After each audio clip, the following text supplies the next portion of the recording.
याद रहे, विश्वनाथ चकित ठाकुर के अनुसार जो उन्होंने माधुर्य कादंबरी में लिखा है कि जब भी यम शब्द का उपयोग किया जाता है वो यमराज जी के लिए नहीं है, भक्तों के केस में यमदूत नहीं आते हैं, और यहां अगर आते भी हैं वो गलती से ही आते हैं। यमराज जी ने स्पष्ट बताया हुआ है कि भक्तों के ऊपर मेरा कोई नियंत्रण नहीं है, वो मेरे दायरे से बाहर है।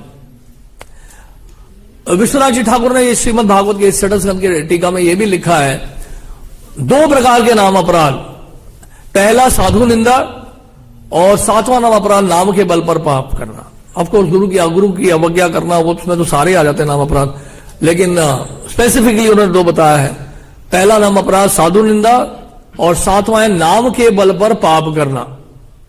इसमें भक्तों को काफी फिजिकल सफरिंग हो सकता है। अगर नरक नहीं जा रहे तो इसका मतलब ये नहीं कि कोई कष्ट नहीं होगा, कष्ट यहां पे ही होगा, तो उसका सैंपल मिल जाएगा। फिजिकल सफरिंग होगा। शुद्धिकरण देखिए, भगवान शुद्ध तो सबको करेंगे ही करेंगे, प्यूरिफिकेशन तो सबका होगा, या पशु की योनि में जाना पड़ेगा। जैसे एक बार प्रभुपाद मॉर्निंग वॉक में जा रहे थे तमाल कृष्ण गोस्वामी महाराज के साथ, तो रोड क्रॉस कर रहे एक पिल्ला जो है प्रभुपाद जी के पांव के आसपास आके घूम रहा था, बार बार पांव को टच करने की कोशिश कर रहा है, छोटा सा पिल्ला, और प्रभुपाद उसको पांव बार बार पीछे कर रहे हैं। प्रभुपाद ने तमाल कृष्ण महाराज को देखकर बोला, he is my fallen disciple.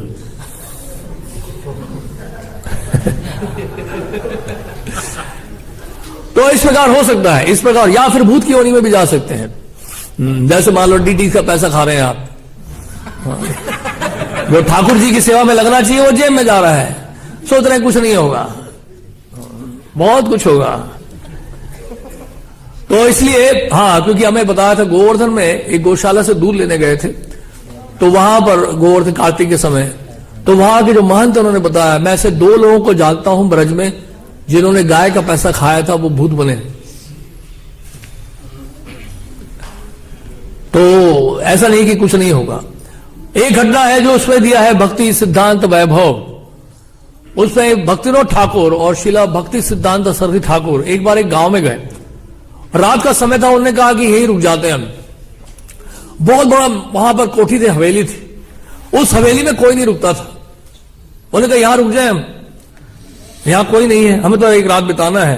रात को करना क्या, भजन ही करना है हमने, पूरी रात हरे कृष्णा होगा, दोनों महान आचार्य मिलकर भजन करेंगे वहां पर। उन्होंने कहा आप लोग तो बहुत ऊंचे संत लग रहे हैं, आपसे ये प्रार्थना है कि यहां मत रुकिएगा, यहां तो भूतों का निवास है।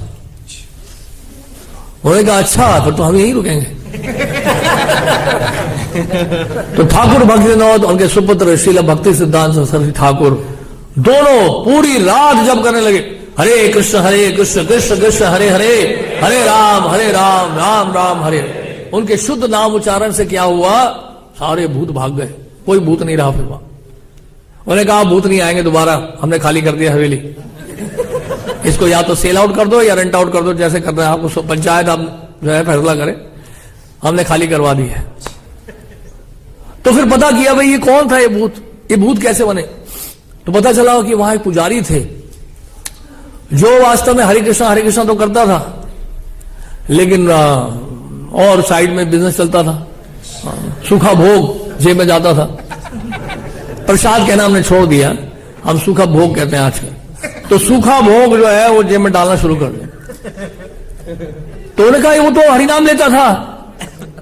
तो भक्तिनाथ ठाकुर ने कहा उसने कभी हरिनाम लिया ही नहीं, उसका तो उद्देश्य कुछ और था। तो कहने का अर्थ यह है कि हम लोगों को बड़ा सावधान रहना है। नरक नहीं जाएंगे इसका मतलब नहीं है कि कोई कष्ट नहीं होगा, क्योंकि भगवान तो शुद्ध करेंगे ना, भक्तों को शुद्ध तो करना ही है, तो उस प्रोसेस में डालना पड़ेगा, प्यूरिफिकेशन के प्रोसेस में डालना पड़ता है, शुद्धिकरण के उसमें प्रोसेस में डालना जरूरी है। तो इसलिए जो है ये व्यवस्था की जाती है।